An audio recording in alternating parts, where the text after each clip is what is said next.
Somos a força do coletivo. Somos a vontade de juntos fazermos mais. Somos a mão que incentiva. O primeiro passo de um salto. Somos a alegria do encontro. O espaço que se compartilha. O tempo que se doa. O futuro que se constrói. Somos histórias e transformação. Somos muitos. Somos o Instituto Unimed BH. Como é bom quando a gente constrói uma relação de confiança. Há 80 anos, a cultura inglesa vem junto com os mineiros, formando cidadãos bilíngues para o mundo. Acreditamos que a educação faz parte do crescimento de uma sociedade. Por isso, no nosso aniversário, o presente é para os belo-horizontinos. Venha fazer parte da família Cultura Inglesa e ganhe 50% de desconto nos cursos ao vivo pela internet. Cultura Inglesa, 80 anos de história e amor por BH. A Melita tem sempre um café fresquinho para você sentir mais a vida.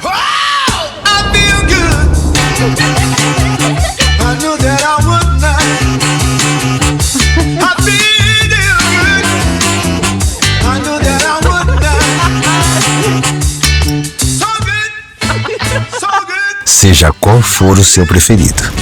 Melita, café fresquinho para sentir mais a vida.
Boa noite.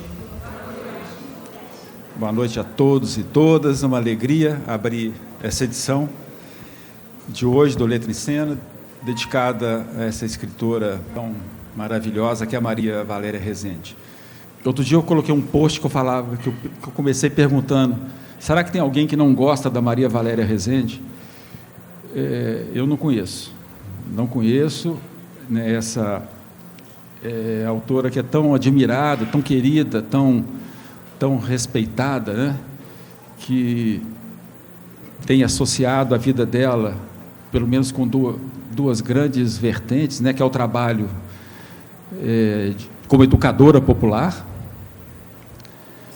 né? Que é algo que ela fez desde os 20 e poucos anos, e o ofício dela como escritora, que, na verdade, ela começou a publicar já quase aos 60 anos.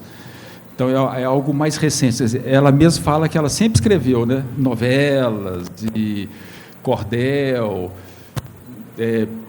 peças de teatro, mas tudo ligado ao trabalho dela de educadora, né? Mas publicar mesmo romances, contos, toda essa obra dela que é tão premiada, né, já ganhou esses prêmios todos mais importantes aí no Brasil, inclusive o Casa das Américas. Isso começou mais recentemente, mas é uma autora muito admirada, muito querida, e vai ser muito bom falar dela, né, dessa freira, né? Sempre é lembrado isso, né? A freira, a freira missionária, né? Que é algo que também está muito forte na vida dela. E ela está muito feliz com esse encontro, tá? Se ela pudesse, ela estaria aqui, mas ela não conseguiu, não deu para trazer a Maria Valéria. E para falar dela também nós chamamos outra autora que eu acho extraordinária, que é a Micheline Verunski, que é escritora, historiadora, pernambucana, mas reside em São Paulo há um bocado de tempo. E aí autora desse livro, que é um dos melhores livros que eu li nos últimos anos, que é esse aqui, O Som do Rugido da Onça, também, que papou todos os títulos aí, né, Jabuti, de livro do ano, melhor romance literário, Prêmio Oceanos. Mas depois fui ver aqui, acho que ela ganhou todos os prêmios que tem no Brasil, porque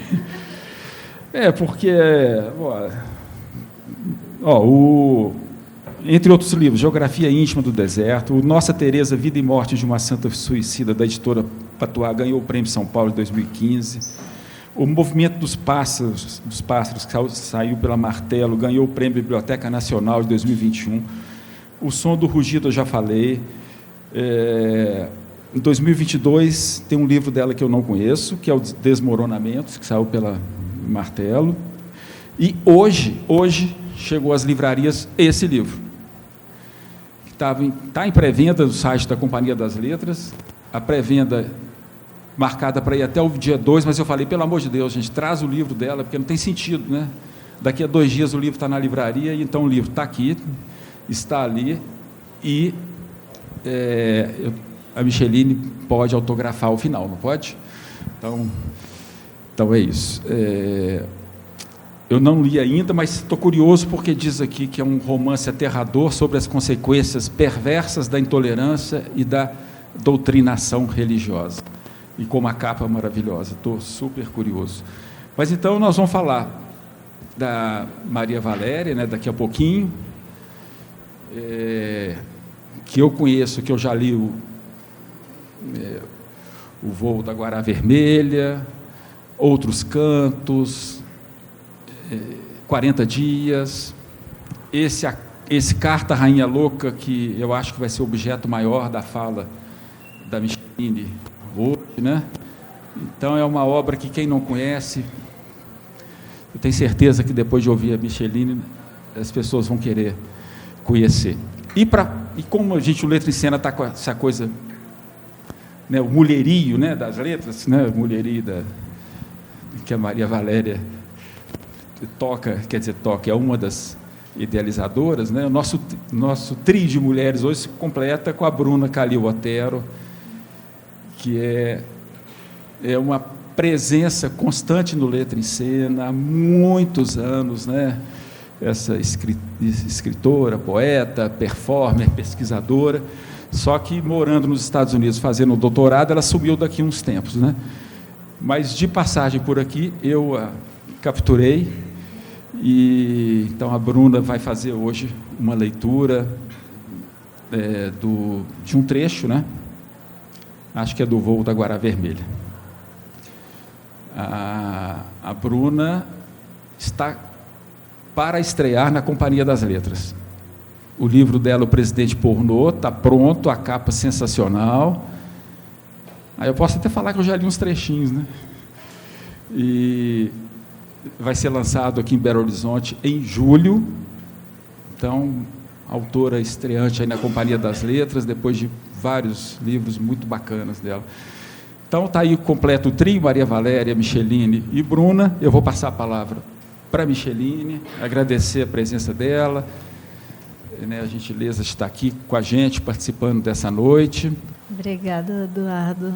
Boa noite a todos e todas. É uma alegria enorme estar aqui em Belo Horizonte novamente. É uma cidade que mora no meu coração.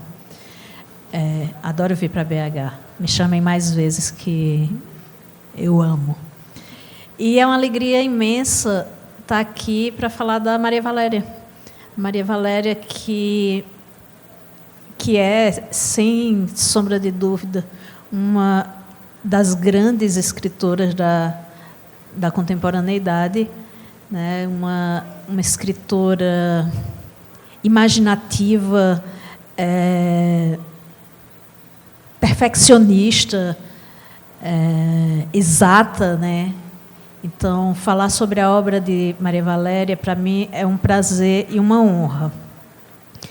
Inclusive, eu acho que daqui a pouco eu vou ficar especialista em Maria Valéria Rezende, porque não faz muito tempo nós estivemos em São Paulo, eu, a Josélia Aguiar e ela, num evento parecido com esse, no SESC, em que eu e a Josélia Aguiar e a Regina Dal Castanhe, cada uma de nós falando sobre um aspecto da obra da Maria Valéria.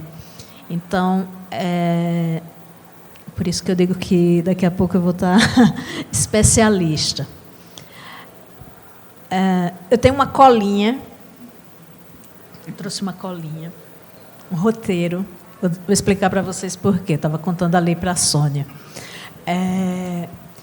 Depois da pandemia, a minha memória não é mais aquela memória que era. Então, eu preciso ter um roteiro para eu me situar e eu não esquecer o que eu quero falar para vocês. Então, é isso. Eu escolhi para conversar com vocês o Carta à Rainha Louca. Escolhi por um motivo muito egoísta. E esse motivo egoísta é que eu estou estudando mulheres escritoras que trabalham com ficção histórica. E a Maria Valéria, como a Sônia Santana, que está aqui, são dessas escritoras, né? E estou estudando mulheres escritoras de ficção histórica no Brasil. É uma coisa que me interessa, me interessa pessoalmente, porque eu também escrevo ficção histórica, e me interessa no sentido de que o que eu gosto, as coisas às quais eu tenho aderência, eu gosto também de levar para os meus cursos. Então, logo mais aí vai ter um curso online, né? Sobre essas mulheres que fazem história e ficção. A Maria Valéria, como o Eduardo falou, ela tem essa vida de escritora e essa vida de freira, né? E eu lembro muito quando ela surgiu, entre grandes aspas, né? Parece que a pessoa não existia antes e ela aparece, né? Ela surge. Mas quando a Maria Valéria tem uma história, uma longa história de escritora, principalmente de infanto-juvenil. Quando ela começa a ser uma escritora premiada, a coisa mais visível que apareceu dessa existência dela como escritora foi o fato de ela ser freira. E eu lembro de uma entrevista que ela deu, muito, muito divertida, mas antes da entrevista havia várias manchetes que diziam: freira bate Chico Buarque de Holanda, desanca não sei quem, enfim. E ela dizia na entrevista que isso era muito deselegante com os escritores, né, que eram citados. E é curioso como esse dado biográfico, eu acho que hoje menos, mas na época parecia ter mais relevância do que o fato de uma mulher escritora conseguisse arrebanhar, será que é essa palavra? Ou arrematar os principais prêmios, né? E parecia um espanto. Uma freira pode fazer isso, uma freira pode escrever as coisas que ela escreve, né? E a Maria Valéria, para quem conhece ela, é uma pessoa divertidíssima. Eu conheci a Maria Valéria em 2014, se eu não me engano, um pouco antes do surgimento do Mulherio das Letras. E eu mandei um pedido para ela no Facebook, meio tímida, né? Tipo, será que ela vai me aceitar? Será que ela vai aceitar a amizade? E ela aceitou e a gente conversou. Eu lembro que a gente conversou muito, muito, muito ali no inbox. E eu fiquei muito espantada, porque eu estreei na literatura em 2003. Estou completando aniversário de estreia esse ano. Já não sou uma novata, embora as pessoas digam assim: esse seu livro de estreia, O Som do Rugido da Onça. Eu digo, não, eu só estreiei na Companhia das Letras com esse livro, mas já tem uma história anterior. E eu estreiei em 2003 com um livro de poesia chamado Geografia Íntima do Deserto. E a Maria Valéria, morando lá, vizinho a mim, né, na Paraíba, eu morando em Pernambuco, ela leu esse livro lá quando o livro foi publicado, quando eu era uma completa desconhecida. E eu lembro que dessa conversa minha com ela, eu fiquei tão lisonjeada, sabe, de ter uma atenção, aquela Micheline lá de 2003, de ter tido uma atenção de uma escritora tão potente, tão importante, né? E daqui a pouco eu entro no livro. Eu estava contando outro dia para uma pessoa que... Vocês sabem o Homem da Cobra? Vocês conhecem o Homem da Cobra? No interior, lá em Pernambuco, às vezes tem a feira de rua. Não sei se hoje ainda existe, mas chegava o Homem da Cobra. Aí ele chegava num púlpito assim, e ele tinha uma maleta, e da maleta ele tinha uma cobra, né, uma jiboia. E ele colocava a jiboia assim em torno dele, a jiboia jiboiava lá, e enquanto isso ele ia oferecendo os ungüentos, né, as pomadas, que a pomada era feita da banha da cobra e não sei o quê. Ele falava, sou eu sou o Homem da Cobra. Prazer. Então, assim, eu até disse para o Eduardo, Eduardo, cuidado com o tempo, porque se deixar aqui eu falo pra caramba. Enfim. Mas eu estava dizendo que conheci Maria Valéria nessa época, né? Ela estava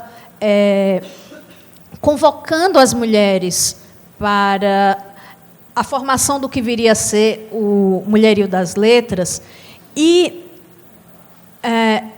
na semana, acho que umas 2 ou 3 semanas anteriores a nós nos conhecermos de fato, ela estava lá na Patuá, lá na Patuscada. Eu acho que não foi 2014, acho que 2014 foi quando eu conheci ela virtualmente. Eu acho que foi ou 2015 ou 2016 que nós nos vimos pessoalmente. Havia saído... Vocês lembram da revista Bravo? E havia saído o Prêmio Bravo, né? Um prêmio que não tem dinheiro, né? Era mais sei lá, a pessoa era laureada com o Prêmio Bravo. E saiu a lista, e eu fui olhar a lista, não tinha nenhuma mulher. Será que as mulheres não escrevem bem para merecer o Prêmio Bravo desse ano? Aí me bateu uma coisa assim. Aí eu fui olhar as edições anteriores. Nunca uma mulher em literatura foi laureada com o Prêmio Bravo. Aí eu fiquei brava. Aí eu lancei, né, no Facebook uma provocação que era o Prêmio Brava. E falei um monte, porque eu sou briguenta. Quem me conhece sabe. Aí a Maria Valéria achou aquilo ótimo e disse, olha, vou estar em São Paulo, vamos conversar sobre o Prêmio Brava e tal, e fui lá conhecê-la. E de lá para cá, a gente mantém um diálogo, menos do que eu gostaria, mas de vez em quando a gente tem coisas para conversar. Uma delas foi, acho que ano passado, eu fui convidada para uma antologia, que ela está também, a antologia ainda não saiu, uma antologia de histórias de terror escritas por mulheres. Eu nunca tinha escrito uma história de terror, nunca entrei nesse gênero, embora tenha sido uma leitora de livros de terror. E dei uma estudada, né? E estudar é ler. Li alguns contos, li algumas histórias, até me sentir pronta para escrever um conto de terror. Escrevi o meu conto de terror, me achei o máximo. Me achei muito boa. Me achei genial. Isso é um perigo, a pessoa se achar genial, porque você cai de bunda no chão. Assim, ridiculamente de bunda no chão. Eu vou contar para vocês.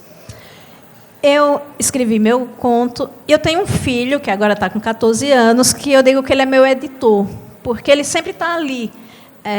Ele sempre está ali do meu lado, conversando, olhando o que eu estou fazendo, pede para eu ler e tal. Aí eu disse, filho, eu escrevi um conto de terror, acho que você vai adorar. Aí eu terminei de ler o texto para ele. Ele, não achei tão bom assim, não. Aí eu, não... Ele, não. Na verdade, isso aí nem é um conto de terror. Isso é um conto de horror. Aí eu, tá, desculpa. Me recolhi a minha insignificância, né, conceitual. E contei essa história no Facebook. Aí a Maria Valéria já veio no inbox e disse, eu escrevi o meu conto e quero que o Theo leia.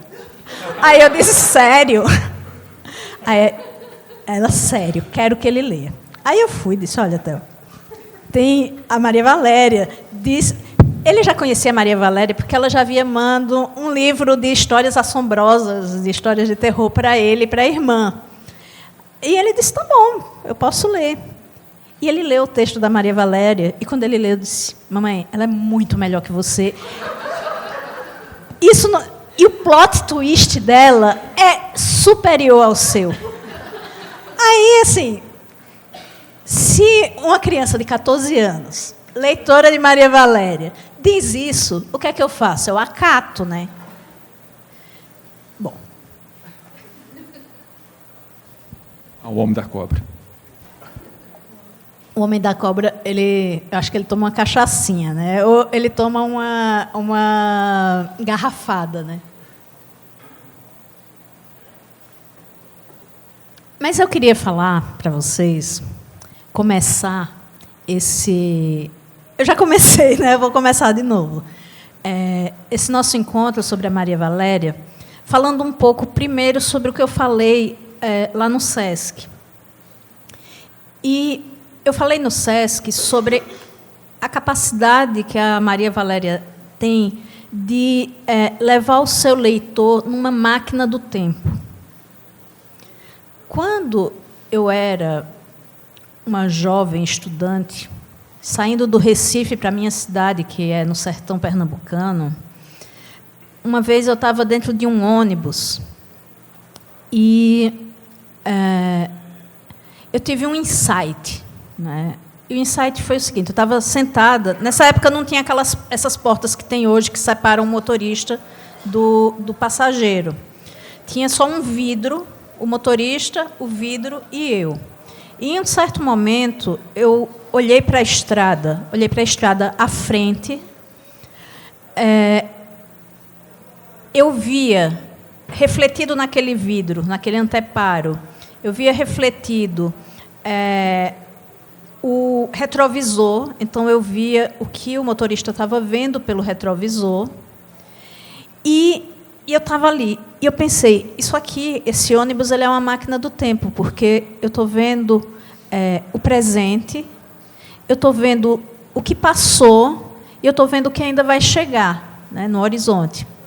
E quando Maria Valéria ela escreve Outros Cantos, a sensação que eu tenho de Maria, né, a personagem principal, dentro daquele ônibus que leva ela de volta ao sertão, que é um ônibus que acelera, que dá solavanco, que se confunde o estado de Maria entre a vigília e o sonho.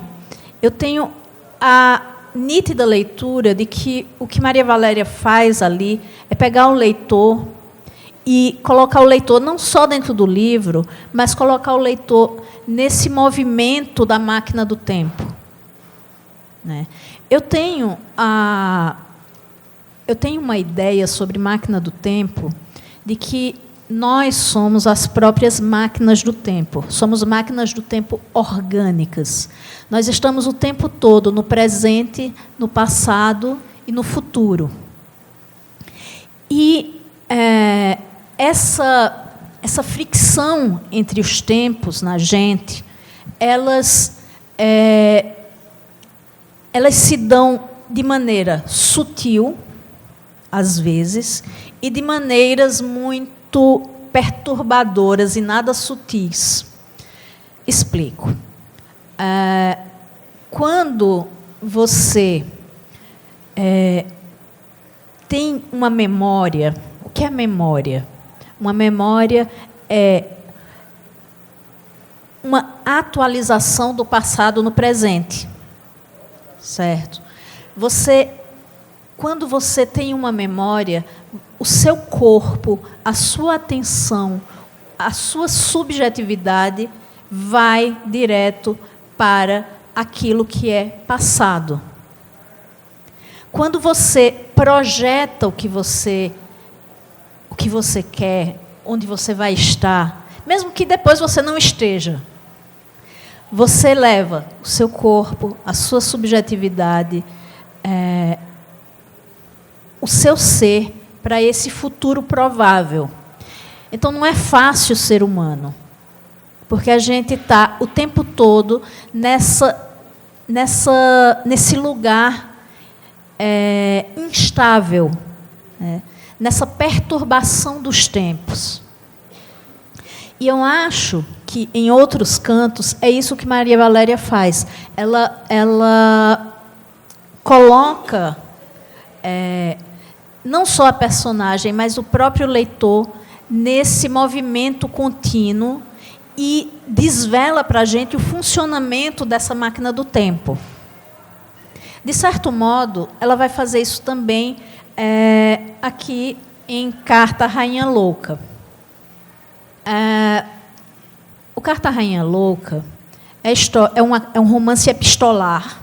Então, é um romance escrito em forma de cartas, né, em que uma mulher, no final do século XVIII, Isabel das Santas Virgens, ela escreve uma carta, na verdade, ela escreve algumas cartas para a rainha Dona Maria I, conhecida como Rainha Louca. Isabel das Santas Virgens, ela está recolhida, ela está numa espécie de prisão no recolhimento da Conceição, em Olinda. É uma mulher que nasce numa família pobre, de pais portugueses pobres. A mãe morre quando ela ainda é criança, e o pai vai trabalhar numa fazenda, numa espécie de estância, não sei, na Bahia. E lá ela é dama de companhia da filha do dono desse lugar, uma moça chamada Blandina.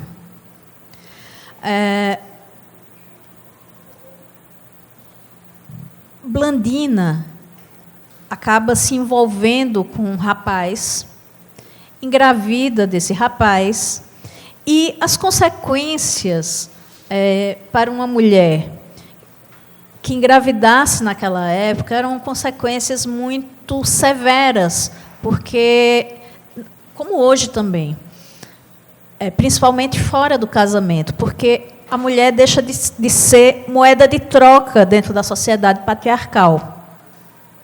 Então, a família de Blandina decide que ela vai para o recolhimento da Conceição, que é um convento, né?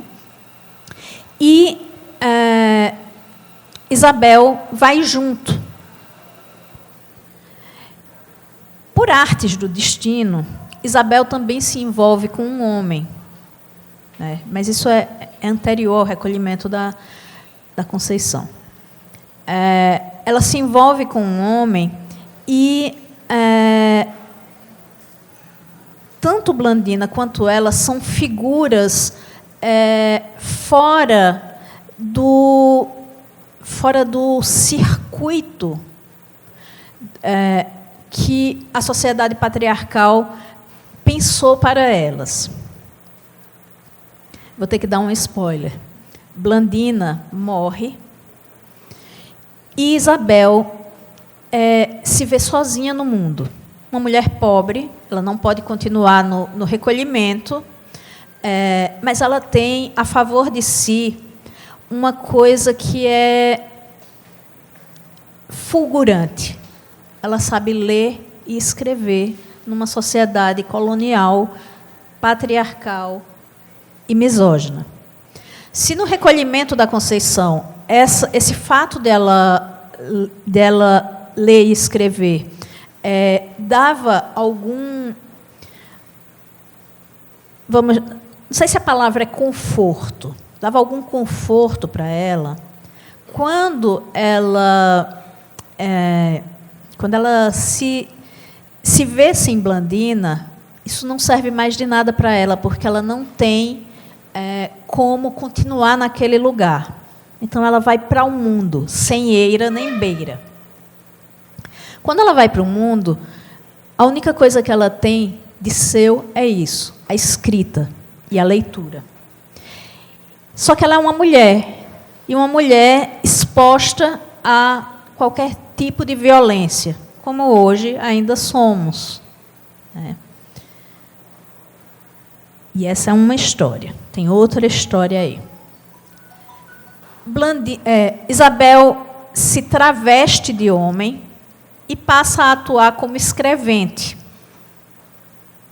Então, ela fica à margem da sociedade e, para ela ser aceita, ela se torna esse rapaz, o rapaz que escreve, até ser descoberta.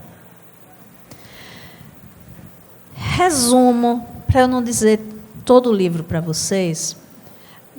Isabel é recolhida, né? Ela é presa na Conceição, no recolhimento da Conceição, e pesam sobre ela 3 acusações. A primeira é pelo fato dela se travestir. A segunda é pelo fato dela ter, quando Blandina se envolveu com um homem e engravidou, ela sugeriu que Blandina abortasse. E, quando ela é descoberta, quando o seu disfarce é descoberto, ela se traveste mais uma vez, só que dessa vez como uma beata, e ela sai pelas estradas arrebanhando mulheres e leva essas mulheres para um lugar.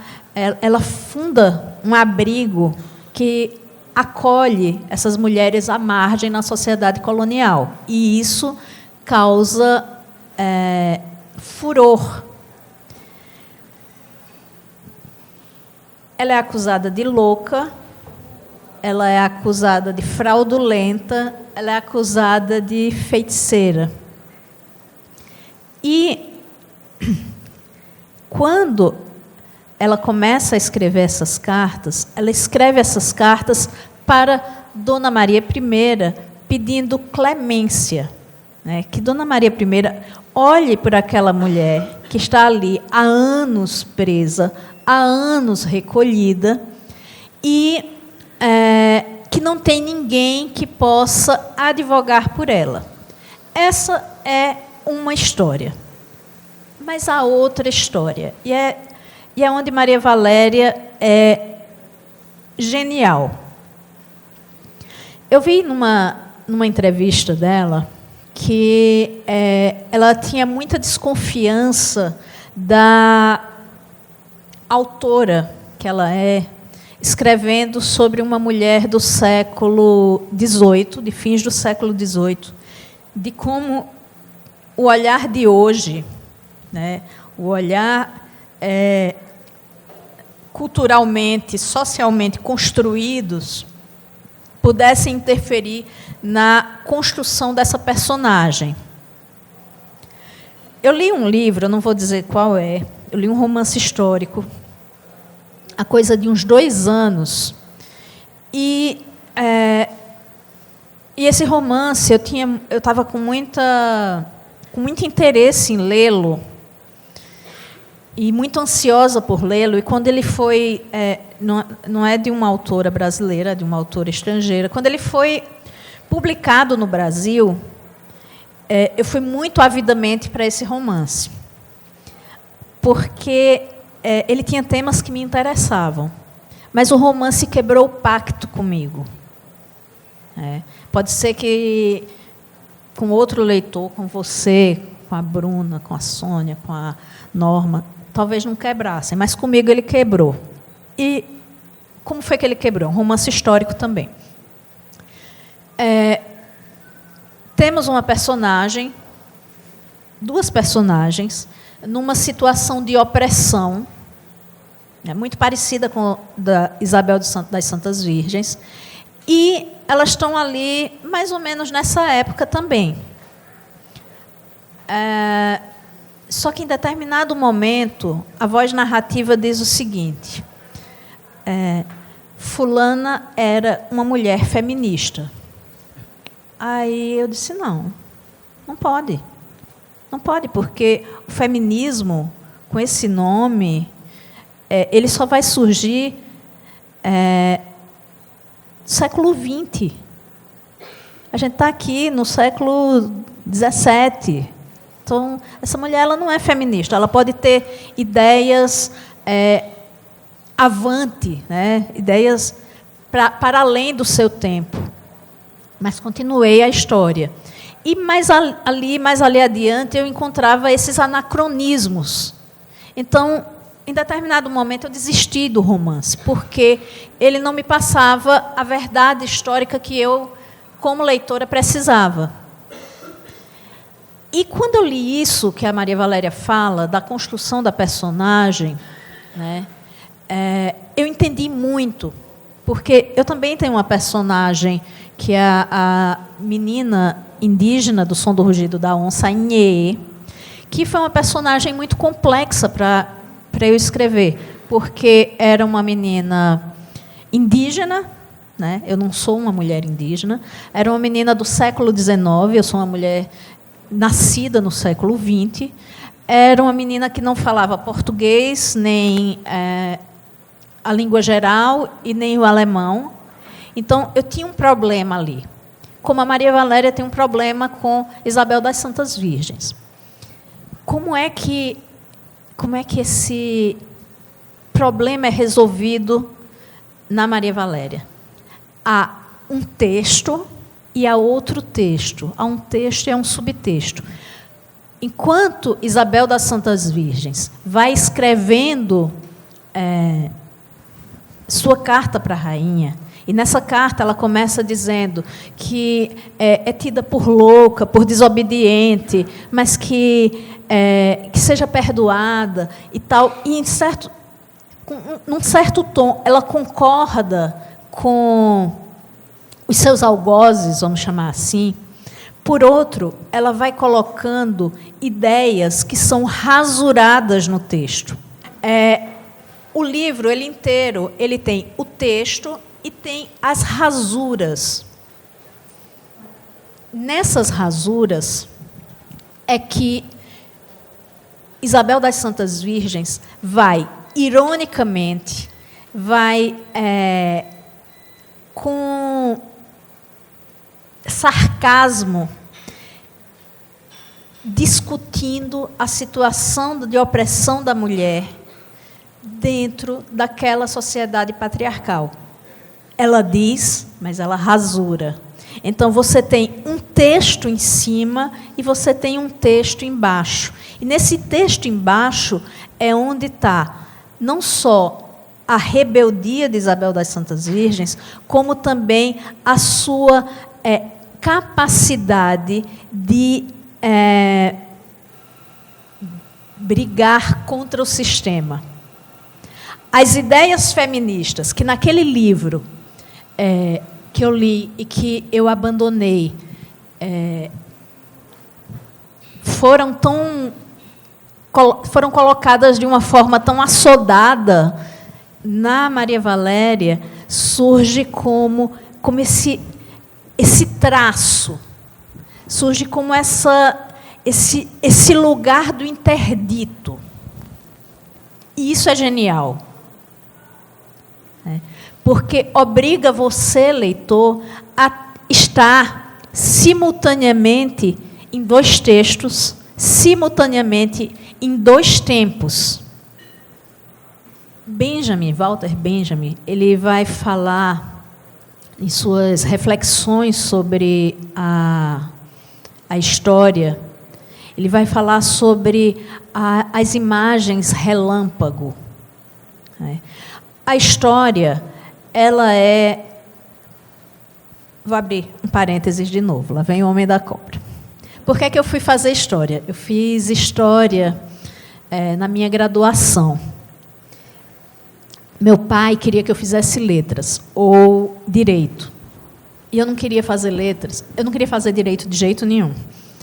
E não queria fazer letras porque, embora dissessem que eu tinha muito jeito para fazer letras, eu tinha muito medo, bobagem minha, bobagem de adolescente. Eu tinha muito medo de fazer letras e deixar de gostar de ler e de escrever. Sei lá. Era uma coisa que eu pensava na época, e na época fazia muito sentido para mim. Então, eu disse, eu não vou fazer letras de jeito nenhum.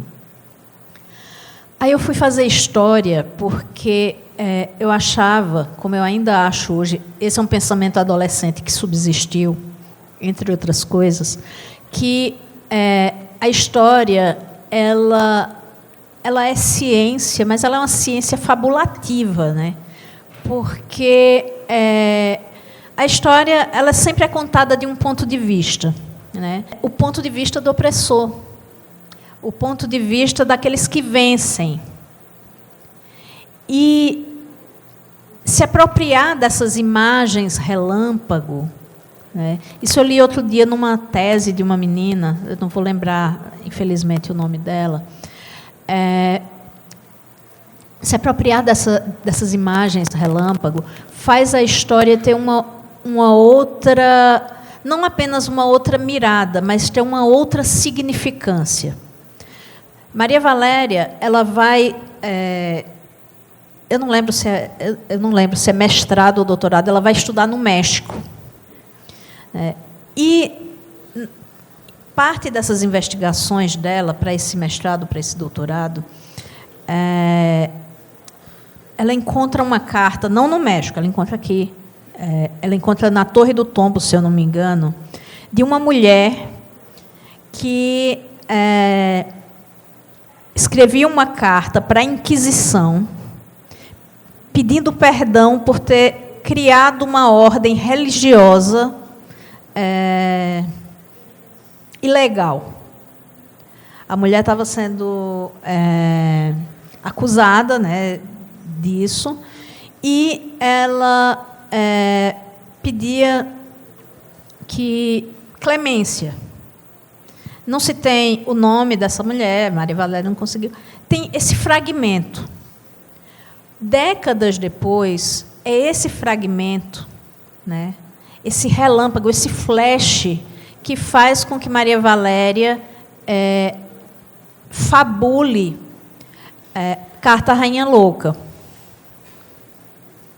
Então, quando ela traz nesse livro essa história, ainda que em fantasmagoria, ela está dando a essa mulher perdida lá no Brasil colonial uma possibilidade de uma nova existência, de uma nova relevância, de se colocar de pé novamente.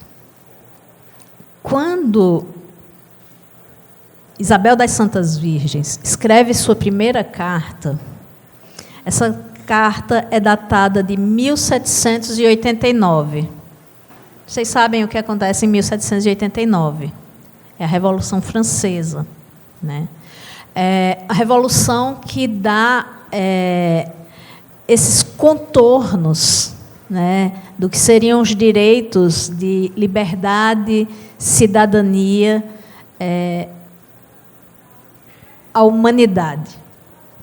Mas a humanidade tanto naquela época quanto hoje em dia, é uma humanidade que parece que há uns que são mais humanos do que outros, né? Uns que merecem mais liberdade, mais consideração do que outros. E esse fato, né, essa pequena inserção desse ano, ela quer dizer muita coisa no livro. Ela quer dizer da exclusão dessa mulher. Ela quer dizer da falta de... Não sei, existe inalcançabilidade, essa palavra existe? Eu sou uma pessoa que inventa palavras também, né? Eu não tenho problema com isso. Eu soube outro dia que Shakespeare, ele dotou a língua inglesa de mais de 2.000 palavras que não existiam e que ele foi quem criou. Então, eu acho que a língua está viva. Se inalcançabilidade não existia, agora passa a existir. Da inalcançabilidade desses direitos humanos para aquela mulher. E essa mulher, ela só pode ter esse direito recuperado, esse direito recolocado em sua vida pela palavra, pela escrita. E não é qualquer escrita. É a escrita de si para uma mulher que, ainda que ocupe uma posição de poder, é uma mulher com a qual ela se identifica. Essa Maria que é dita louca, como ela, Isabel das Santas Virgens, é dita louca também. Uma mulher que, apesar de ocupar um espaço de poder, é uma mulher que também sofre os efeitos da marginalização. Eu li recentemente, num estudo da Mary Del Priore, que a Dona Maria, ela não tinha nada de louca. Era uma mulher em profunda depressão, porque perdeu 2 filhos, perdeu o marido e perdeu o melhor amigo. Então, essa mulher, ela, em depressão, ela tinha crises de choro, ela tinha apatia e era chamada de louca. Então, é nesse lugar que Isabel das Santas Virgens tenta alcançar essa mulher que é num sofrimento que é um sofrimento comum. Embora ambas sejam brancas, embora ambas, dentro de uma sociedade que exclui mulheres por categorias, uma mulher branca vale mais do que uma mulher negra, uma mulher mestiça vale mais do que uma mulher negra, uma mulher de classe alta vale mais do que uma mulher pobre, uma mulher virgem vale mais que uma mulher não virgem, né? Então, é nesse lugar, no lugar da loucura e no lugar da desobediência às normas, que Isabel das Santas Virgens busca uma compreensão, busca um reconhecimento e busca esse perdão. Esse perdão que é entremeado, como eu já disse para vocês, desse subtexto sarcástico, irônico e que ataca justamente as estruturas de poder. E ela faz isso em cartas. Eu venho trabalhando também com essas categorias da escrita de si. né? O que é a escrita de si? São esses textos. Eu faço uma diferenciação entre a escrita de si e a autoficção. Na autoficção, a vivência, a biografia, ela é transfigurada, a ficção atravessa e aprofunda mais o texto do que na escrita de si. Na escrita de si, a coisa está ali, à flor da pele, nas cartas, nos diários. Tem uma cidade no interior da Itália. Essa cidade é conhecida como a cidade dos diários. O que aconteceu com essa cidade? Durante a Segunda Guerra, a cidade foi bombardeada e as pessoas perderam tudo. E a cidade perdeu a sua memória. Começo dos anos 80, um jornalista propõe que as pessoas escrevam diários, escrevam o que elas lembram da cidade, escrevam suas vidas. E é a partir daí que a cidade recupera, né, pela força da escrita, né, pela força da escrita de si, recupera a sua memória, ao ponto da cidade ser conhecida hoje como cidade dos diários, né? Pieve Santo Stefano, maravilha.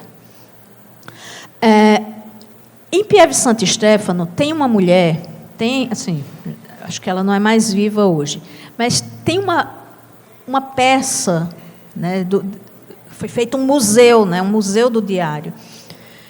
E uma mulher, ela escreve a sua história e a história da cidade no lençol de casamento. É um lençol, uma cama de casal. É tocante, é comovente. Ela escreve essa história no lençol. O marido dela havia falecido há pouco tempo, e ela, atendendo esse chamado, ela escreve a história do casamento dela em perspectiva com a história da cidade no lençol de casamento. Isso é escrita de si. Na escrita de si há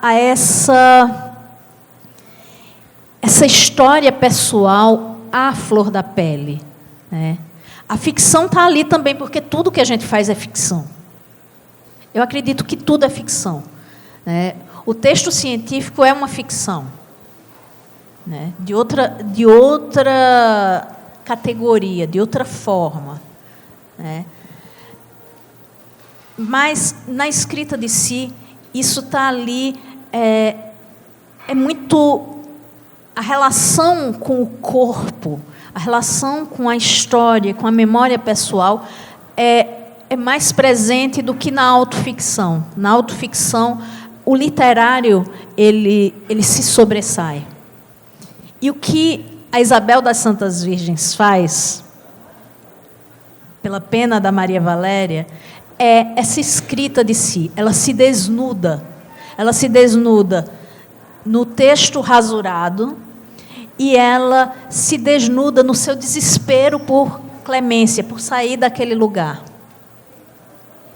É, sem dúvida, um dos romances contemporâneos, históricos, mais interessantes, não só pelo seu enredo, mas pela sua própria feitura. Tem um trabalho de artesanato, né, e da linguagem, e dessas categorias que são colocadas no texto de uma forma muito natural, né, que tornam esse livro, de fato, um livro não apenas que merece ser lido e estudado, mas é um livro que merece ser presenteado para jovens adolescentes, para mulheres idosas, para mulheres maduras, para homens. Leiam Carta à Rainha Louca, leiam Maria Valéria Rezende, a minha amiga genial.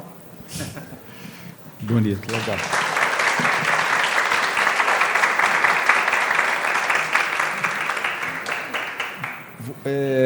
Uma coisa muito forte nesse livro né, é quase que um libelo, né, assim, a favor dos livros, da palavra, da literatura, não é? É muito bonito, assim, tem trechos muito fortes. Quer dizer, o livro já começa pela epígrafe, que é da Felicidade Clandestina, da Clarice, né? Que já é assim, a transformação que o livro provoca, né? Sim.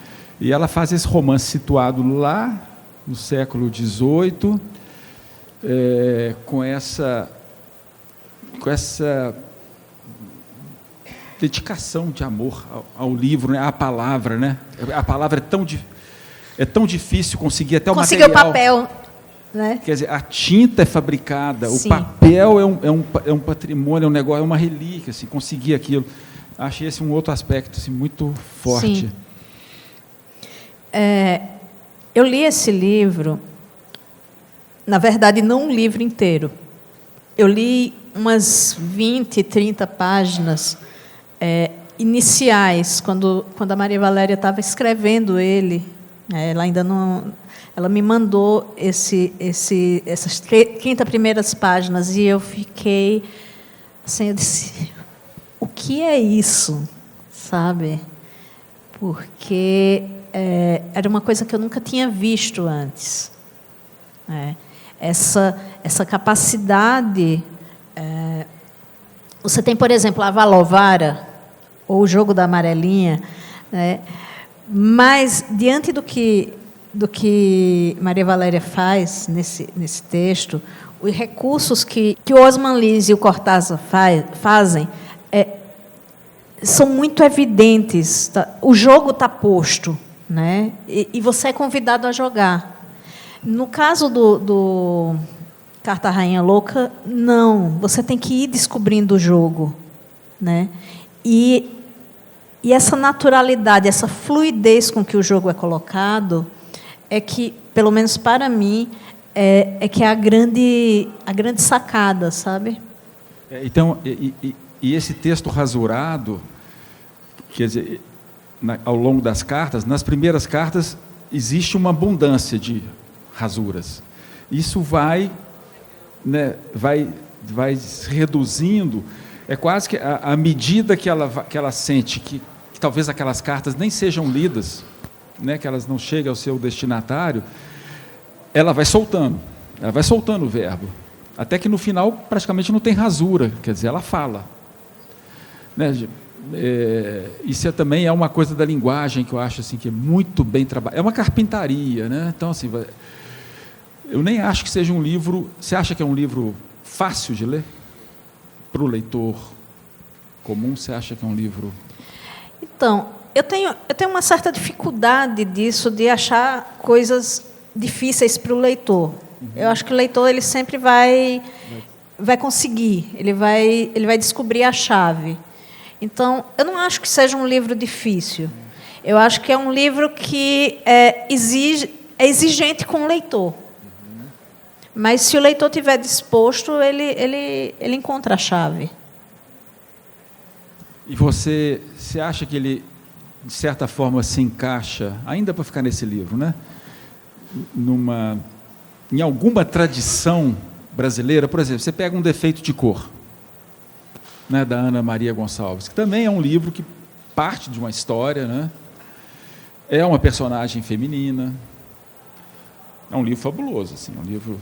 Você tem o Desmundo, da Ana Miranda, quer dizer, você tem alguns livros onde o protagonista é mulher, onde essa questão da opressão da mulher muito massacrada por uma sociedade, você vê isso, mas a gente poderia dizer que existe já no Brasil uma certa linhagem desses livros? Eu acho que existe uma linhagem de mulheres escritoras de romances históricos assim fabulosa, né? Eu não sei se a gente pode chamar isso de um cânone. Eu tenho um pouco de implicância com essa coisa do cânone, né? Mas você tem aí você tem, por exemplo, a Sônia Santana, que está aqui.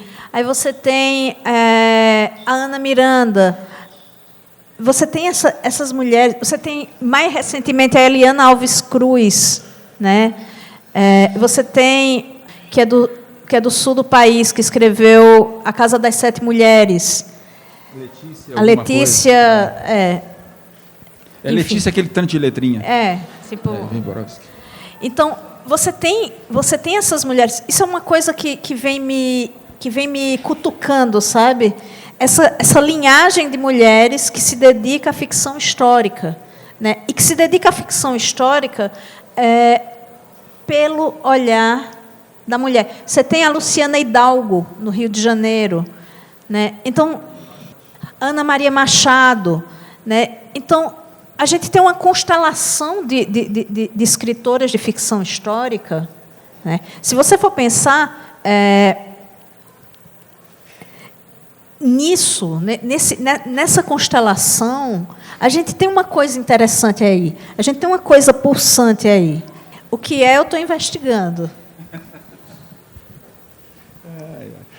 E agora, assim, pegando esse livro e colocando no contexto geral da obra dela, é muito a cara da Maria Valéria, né? É porque assim, a vida dela é uma vida de enfrentamento, né?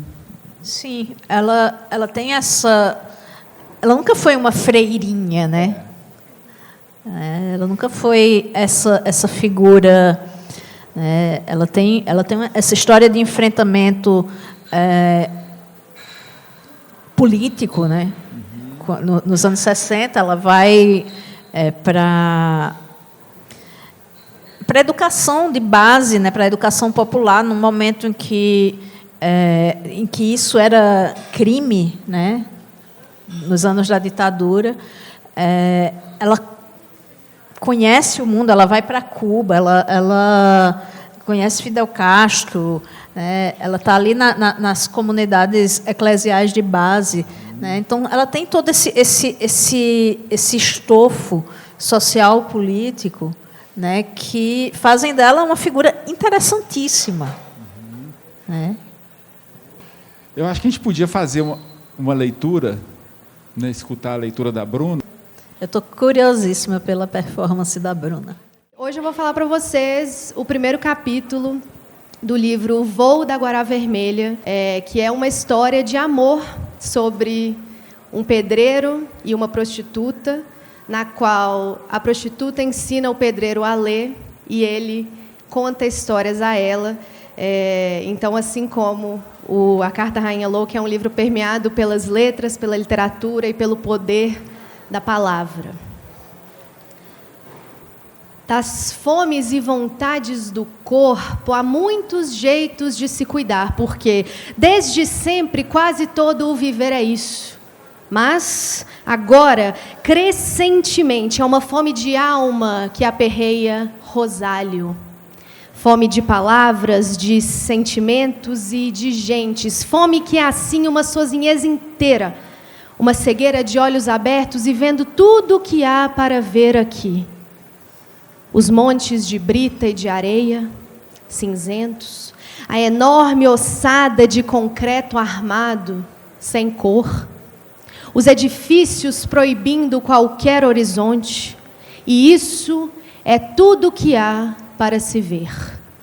Sem conhecer nem nascente, nem poente, nem manhã, nem tarde.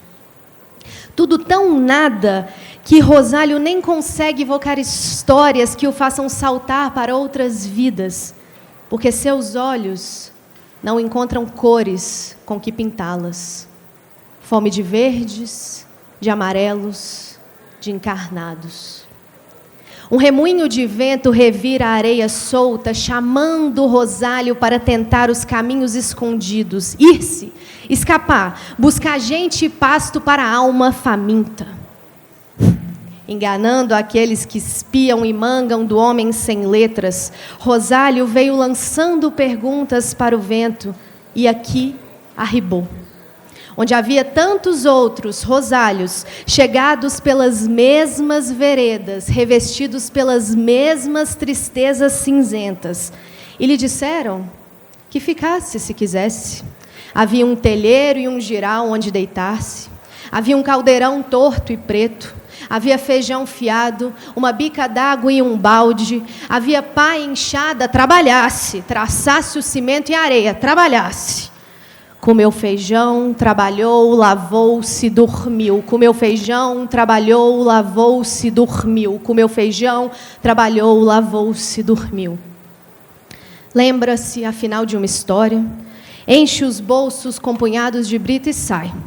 A esmo, segurando a caixa que nunca abandona, buscando cores de vida na rua vazia. Rosário vai deixando um rastro de pedrinhas para marcar o caminho do regresso, porque ainda não está pronto para soltar-se outra vez pelo mundo sem conhecer a volta, e ainda está devendo o feijão que comeu. Irene, cansada, como custa esforço não pensar em nada, como custa afastar do pensamento as crianças no braço encarquilhado da velha, naquele barraco fincado na lama, o papel amarelo com o resultado do exame, o médico falando, e o tempo passando, numa correria. Quase todo dia já é segunda-feira. Ir levar um dinheiro para a velha e saber se o remédio prometido chegou. Pegar o pacote de camisinhas e ouvir a assistente social lhe dizer que mude de vida.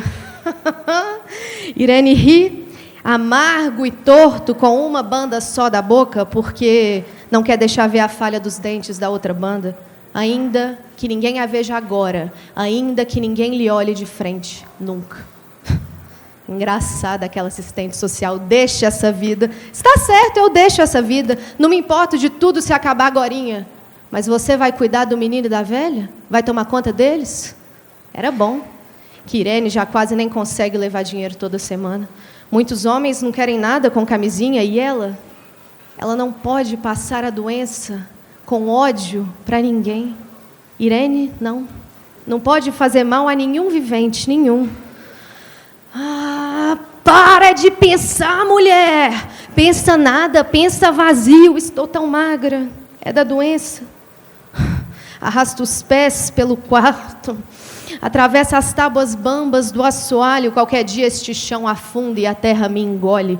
O saguão vazio, ninguém.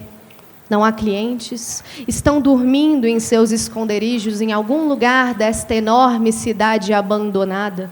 Domingo à tarde, as mulheres outras todas dormem. Irene, não. Irene não pode. Espera a sorte de aparecer algum freguês. Quem sabe? Alguma coisa? Amanhã, segunda-feira, um menino e a velha.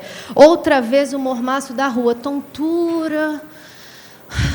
E quando abre de novo as pálpebras, vê o homem.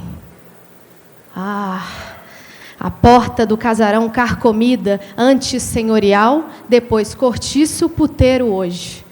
E vê este homem, os olhos fitos nela, vindo em sua direção. Reanima-se. Vai ver, é da roça, recém-chegado, daqueles ainda com cheiro de terra e mato, inocente, novo. Não custa tentar, inocente, vai pensar que camisinha é agrado, modernices de puta esperta. Vem, meu bem, vem. Rosário vê primeiro a mancha vermelha em movimento, luz, ar que alivia a garganta engasgada pelo cimento. Só depois vê a mulher dentro do vestido encarnado, a metade de um sorriso aparecendo devagarinho na boca dela, a mão acenando repetidamente. Vem, vem, ele vai, vem. A mão da mulher na dele, o corredor, o quarto. Um cheiro de humanidade, antigo, múltiplo, concentrado, cores desmaiadas, manchadas, mais cores. Todas as cores, cores de vida, em trapos de vestir, almofadas desbotadas e bonecas estrupiadas, naquelas coisas, imagens de santos e tocos de vela, em flores de plástico, em bibelôs rachados, naquelas coisas cansadas como a mulher, sobreviventes como Rosário. Os olhos da mulher, súplica e esperança, o meio sorriso, ferida aberta no meio da cara, as mãos dela desabotoando-lhe a camisa, empurrando-o para a cama, os dedos da mulher procurando caminhos para despertar-lhe o corpo que parece ausente, porque Rosalho está entranhado no mundo das palavras. Ansiando por elas, ouvi-las, dizê-las, trocá-las com alguém. Mas ela nada diz de sua boca. Impõe com as mãos febris, com as pernas magras, com o corpo esquálido de bicho fêmea, que lhe entregue o seu corpo duro de bicho macho, assim, sem palavras. E ele faz o que ela quer. Entrega o corpo, mas mantém desperto o espírito, tentando escolher as palavras que desejará oferecer a esta mulher, quando ela estiver disposta a ouvi-lo. Irene olha a cama. Que bom seria simplesmente deitar-se, dormir, dormir, dormir para sempre. Mas amanhã é segunda-feira, o menino e a velha, a boca de Irene, profissional, mantém o arremedo de sorriso. Os dedos treinados encontram os botões da camisa e seguem além. Empurra-o para a cama. O melhor modo de vencer de vez esta vontade enorme de dormir, fazer o que tem de ser feito. Rápido. Nem despe o vestido. Este não vai complicar nem exigir nada. É mesmo inocente. Deixa-se levar. Aposto que no fim vai dizer obrigado. Parece que nem quer. As mãos de Irene, profissionais, eficientes, a camisinha, o movimento rápido e... Pronto, acabado. Agora receber o dinheiro, pô-lo para fora do quarto, lavar-se e dormir, dormir, dormir. Rosalho deixou-a fazer o que quis e espera o que ela afinal dirá. Ele tem tantas palavras e não decidiu por qual começar. Aguarda a primeira palavra dela.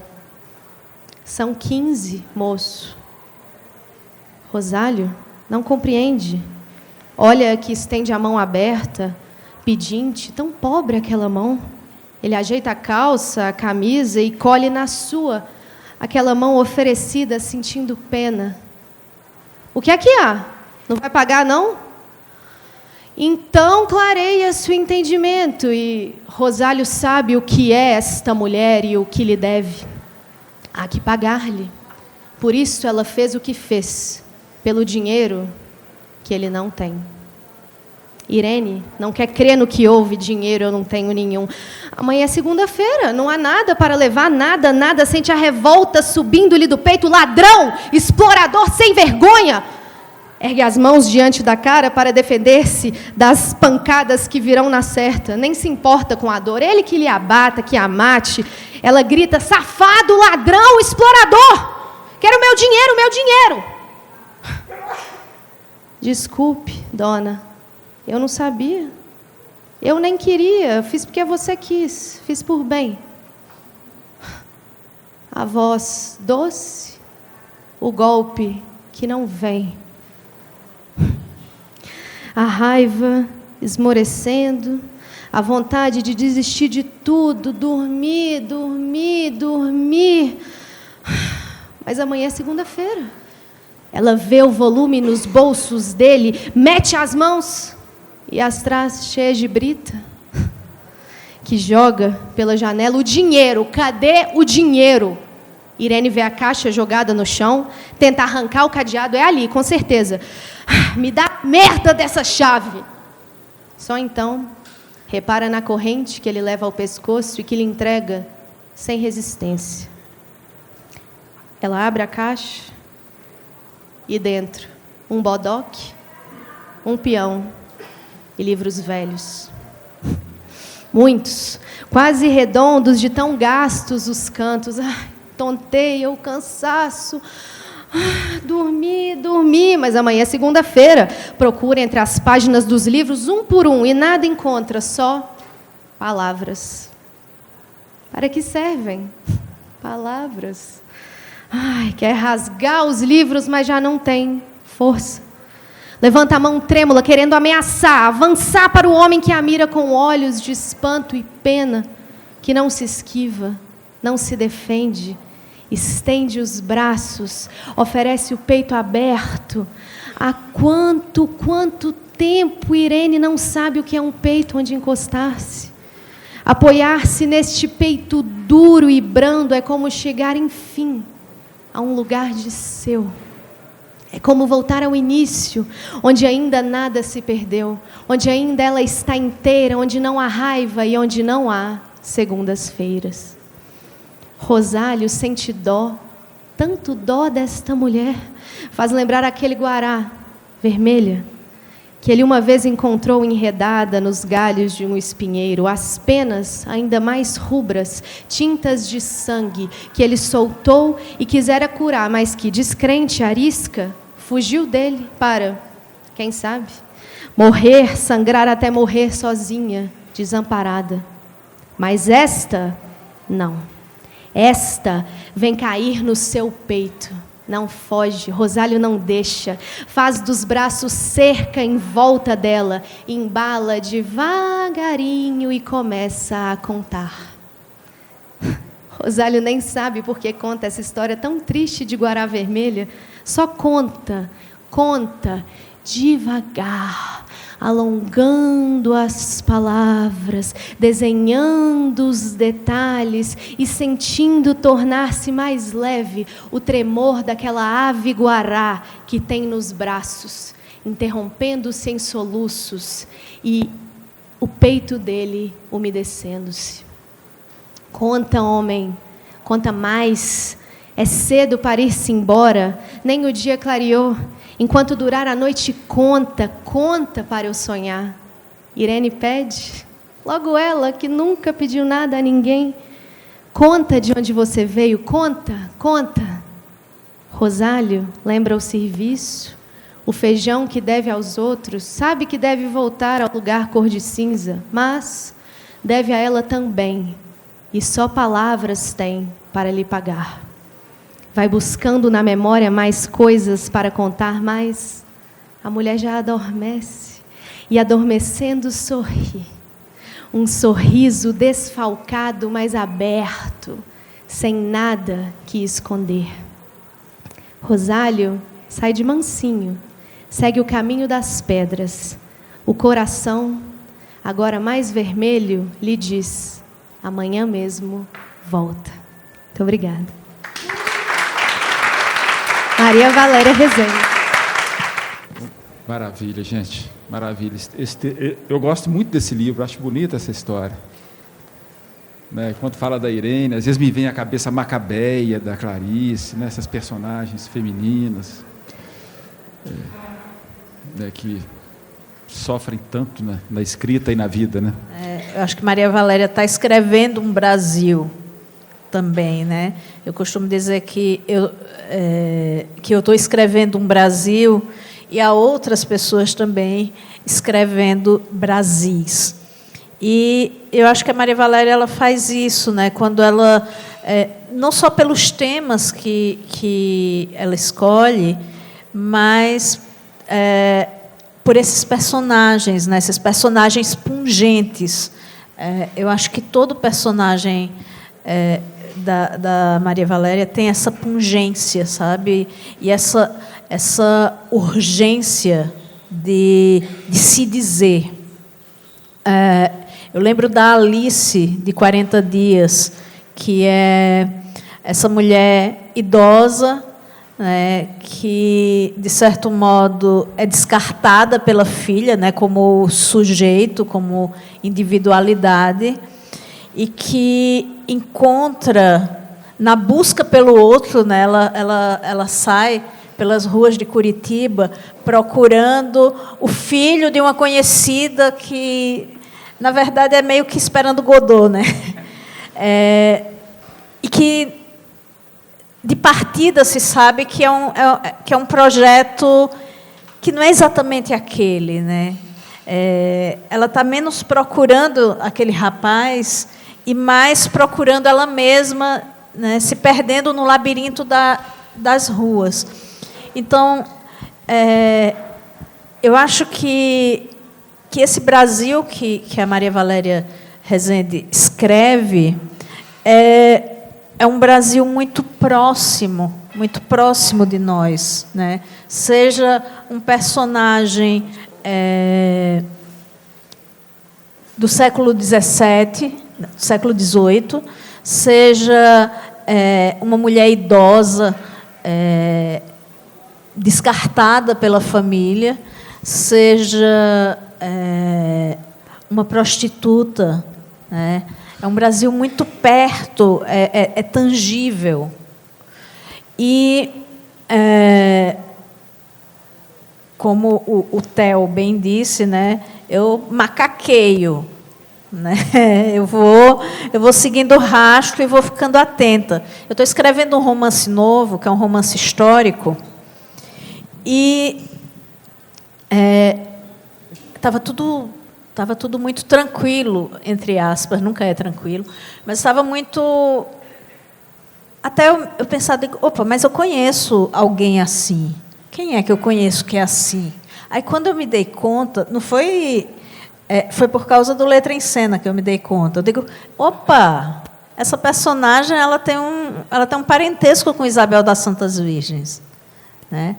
Então, eu vou macaqueando, eu vou tentando, né? Vou jogando o meu jogo com meus plot twists marromenos.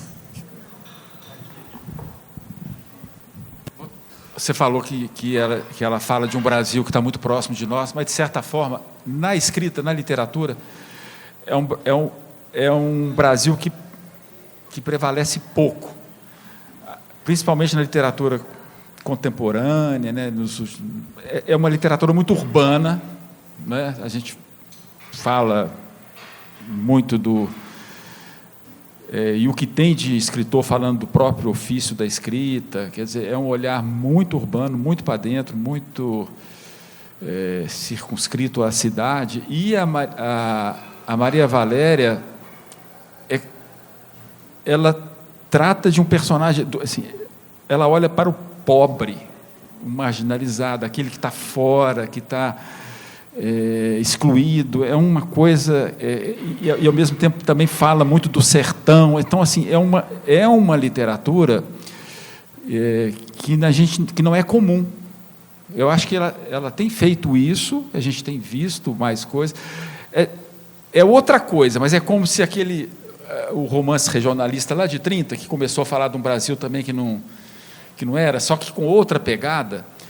A Maria Valéria, ela está trazendo esses temas, esses personagens, esse ambiente, esse cenário, essa paisagem, não é? Esses livros todos que falam de pessoas que estão, como você disse, muito próximas da gente, mas que não são objeto da nossa literatura. Tem sido mais, né? Tem sido mais. A gente tem autores que têm se debruçado sobre essas personagens, sobre esses relâmpagos, né? Sobre essas histórias. E que sofrem ataques, né? A própria Maria Valéria sofreu um ataque por conta de Outros Cantos, né? Porque incomoda, né? Incomoda que essas personagens sejam protagonistas. E por que incomoda? Porque não é a história do vencedor, né? Não é não é a rainha Dona Maria que está escrevendo uma carta, né? É a Isabel das Santas Virgens, né? Não é um escritor em crise que é o protagonista da história, né? Tem vários romances de escritores em crise, né? Outro dia me fizeram uma pergunta a esse respeito, né, dos meus personagens, porque é que eu escolho os meus personagens. E eu digo, olha, se eu for escrever sobre mim, isso é muito chato, porque eu sou uma mulher branca, uma mulher com alguns privilégios dentro do recorte ao qual eu pertenço. Eu vou escrever sobre o quê? Sobre meus passeios com os meus cachorros, com minhas crises de meia-idade, sobre meus filhos adolescentes. Eu não quero escrever sobre isso, eu quero escrever sobre o outro é que me interessa. Né? O Itamar Vieira Júnior, ele diz, na coluna dele de domingo, que, no caso dele e de outros escritores negros ou pardos, que são acusados de identitarismo, né, quando toda escrita, né, de escritores brancos, né, é identitária também, né, mas identitários são os outros. Né, então, eu acho que... Eu não gosto muito... Assim, eu acho que é a coisa do romance regionalista. Né? Eu não gosto muito dessa pecha de regionalismo. Por quê? O que é regional? Né? O que é universal? Nova York é universal por quê? Por que Nova York é universal? É universal para quem? Né? Onde é o centro? Né? O centro é onde eu estou. Se eu estiver em Arco Verde, o centro é Arco Verde. E Arco Verde é tão mundo quanto Nova York. Então, a gente fica imaginando a freira, né? Aquela freira orando, aquele negócio todo, mas ela é uma operária. Assim, a Maria Valéria é uma operária. E que eu acho assim, muito... Quando eu falei nessa coisa do olhar dela para esse mundo, é porque ela, como ela disse, ela tem uma frase, ela fala assim: eu respirei o mundo inteiro, e isso entrou pelos meus sentidos. É isso, ela para, né, outros cantos, ela foi para a rua, ela ficou vagando pelas ruas e procurando um personagem. Entendeu? Assim, ela conhece essa realidade, ela conhece esse pobre, quando ela fala, essa pessoa, esse excluído, esse periférico, ela conhece, pelo trabalho fabuloso que ela fez, né? E agora, já com 81 anos, naturalmente mais fragilizada para esse tipo de trabalho físico, né? Mas ela trabalhou muito com essas comunidades, né? Com esses programas de alfabetização, de apoio. Então, é um Brasil que ela conhece, né? É um Brasil que ela conhece, é um mundo que ela conhece. E é como ela fala, eu não tenho como falar da Zona Boêmia, lá da Vila Madalena de São Paulo, porque não é o meu mundo é esse que eu vejo. Ela fala que a avó dela sempre dizia que ela tinha que escrever, né, porque ela mais jovem, ela ficava lá da janela, olhava as coisas na rua e escrevia cartas para a avó, contando as histórias, e a avó falava: você tem que ser escritora. É essa capacidade de olhar, né, o mundo, mas não é história, não é jornalismo, não é nada literatura, né? É isso que a Micheline falou. Existe um trabalho estético muito grande ali de criação, de trabalho de texto mesmo, que o escritor sabe o que é isso, né? Você, Micheline, no seu livro, você encontrou fácil o som do rugido da... Você encontrou essa forma, essa voz assim com facilidade? Eu acho muito difícil isso que você fez, que você conseguiu um êxito enorme assim. Não foi um trabalho fácil.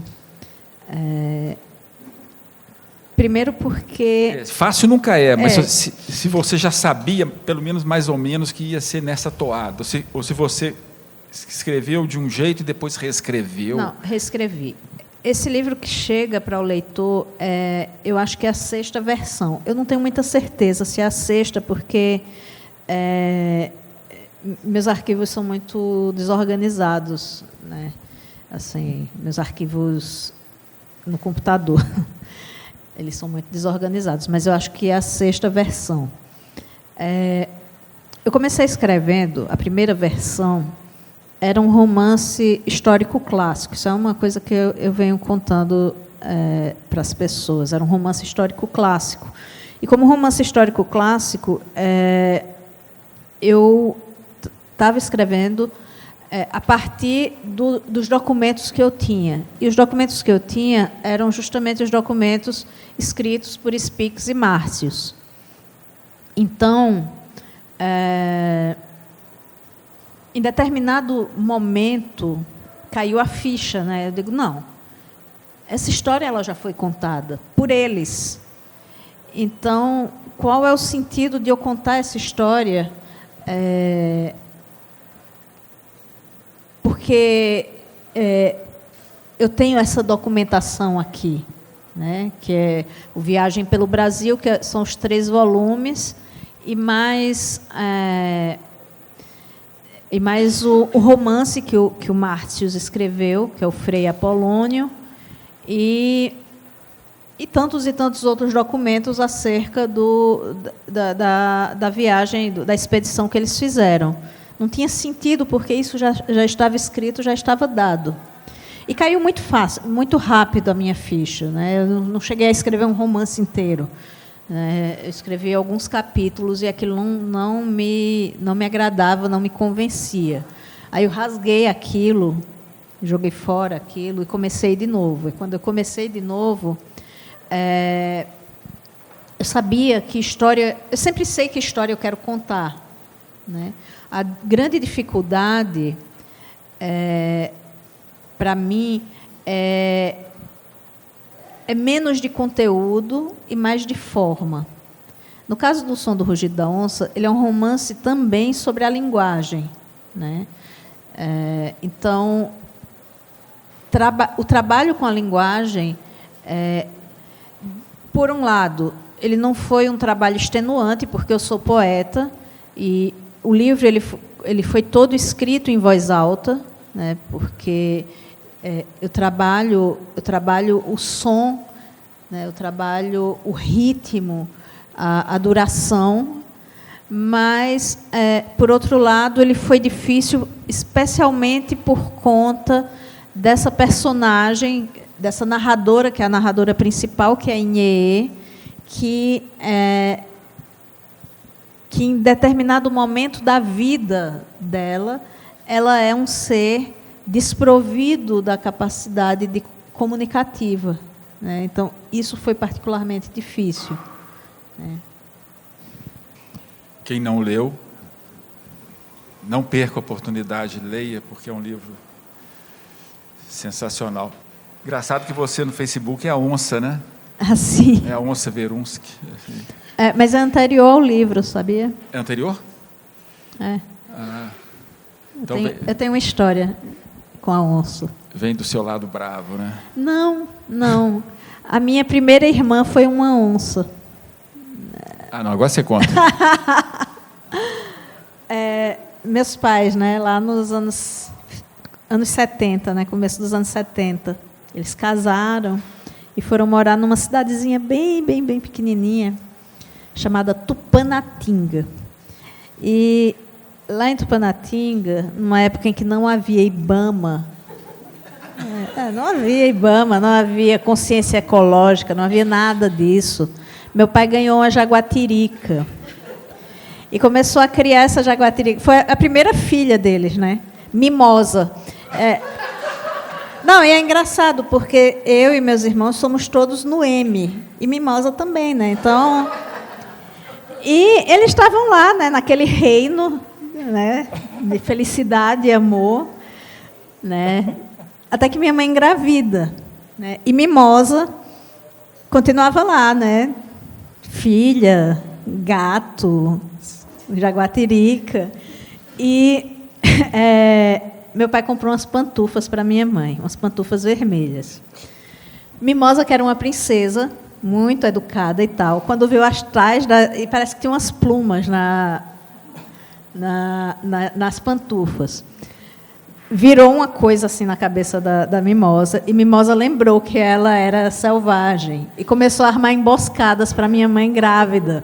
Então, minha mãe passava num corredor, Mimosa pulava nela, e Mimosa começou a atacar minha mãe, principalmente quando a mamãe estava com as pantufas vermelhas.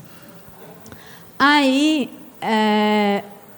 caiu assim alguma ficha na cabeça dos meus pais que Podia ser que quando o neném nascesse eu, né, a jaguatirica me comesse, né?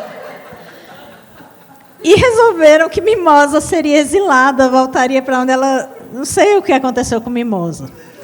Né? Mimosa foi embora, mas Mimosa não foi, porque eu e meus irmãos, nós crescemos com as histórias de Mimosa, né, de quando... Sabe, era uma vez...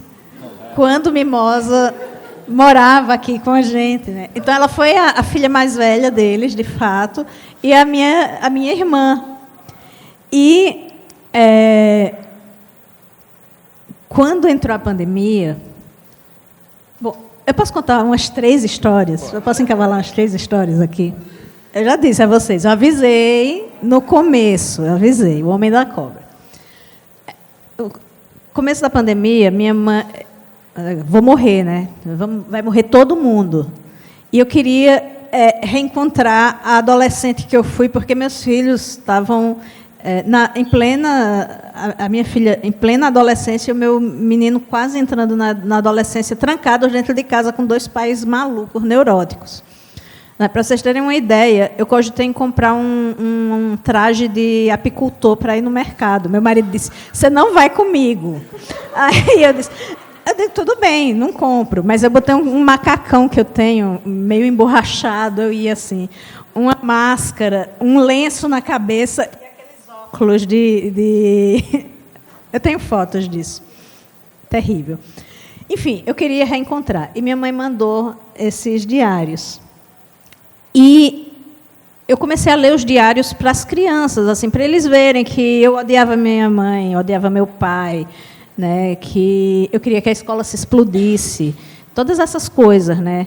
E o que ficou na memória deles, se você for falar hoje da leitura desses diários, eles vão dizer: mamãe chorava por homem. Eu fui julgadíssima por isso, porque eu me apaixonava pelos meninos e chorava. Então, sou julgada por isso até hoje. E mamãe, toda semana, estava com um paquera, um namorado diferente. Então, assim, foi o que sobrou. Mas, para mim, o que ficou foi que, ao longo do diário, tem várias vezes que a onça aparece, né? Sonho. Aí eu li um livro que se chamava Coração de Onça, e eu fiquei apaixonada pelo personagem que era o Coração de Onça. E projetei no Arthur, que era um menino meio, parecia um indígena. Então, eu olhava para o Arthur e dizia, é o meu coração de onça. Então, teve toda essa... sempre teve essa proximidade, né? Mas, a outra história, encavalando. Eu estava... Nessa época que eu estava escrevendo... Eu ainda não estava escrevendo O Som do Rugido da Onça, mas eu estava trabalhando na Paulista, indo ao Itaú Cultural, que foi onde eu vi as imagens das crianças. E, minto, eu já tinha visto a imagem das crianças e eu peguei o metrô da Vila Madalena para Paulista. E é um metrô que normalmente vai vazio, né? Pelo menos até a Consolação, né? Até a Estação Consolação. Na Estação Consolação... Não, na estação... minha memória não está tão ruim, está vendo? Clínicas. Entrou uma moça com uma bolsa de onça. Mas não era uma bolsa de estampa de onça. Era uma bolsa que tinha uma cara de onça. E tinha uns olhos de strass. Era muito brega a bolsa. Muito, muito brega. Mas eu fiquei hipnotizada por aquilo. Fiquei muito hipnotizada. Eu não conseguia tirar os olhos daquela cara de onça, com aqueles olhos brilhantes. E eu fiquei assim um pouco receosa da moça achar que eu estava paquerando com ela. Nenhum problema. Mas assim, não era o caso, né? E a moça virava, eu virava. E a onça continuava olhando comigo. Eu fiquei muito impressionada com isso. Tão impressionada que eu estou contando aqui para vocês. Quando eu voltei para casa, eu disse para o meu marido, eu vi uma coisa tão impressionante hoje. Contei para ele, ele ficou assim, tipo... Mas isso causou uma impressão em mim, né? Dali a uns dias, eu sonhei com os olhos de estrais da onça. E os olhos, eles me hipnotizavam, e eles faziam assim, uns círculos de luz, sabe? E eu acordei assim, muito, sei lá, fora da casinha, né? E eu disse, gente, eu acho que aconteceu alguma coisa. Depois, caiu minha ficha, eu fui onçada naquele dia, sabe?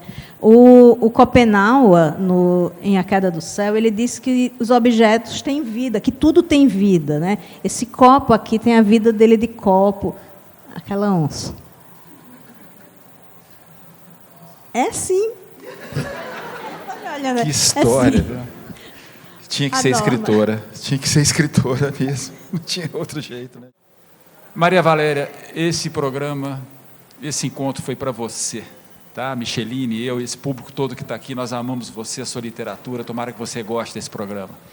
É isso. E muito obrigado pela presença de todos vocês. Dia 13 de junho, olha lá, Marilda Castanho estará aqui falando de Ângela Lago. Muito obrigado pela presença de vocês. Obrigada, gente. Obrigado.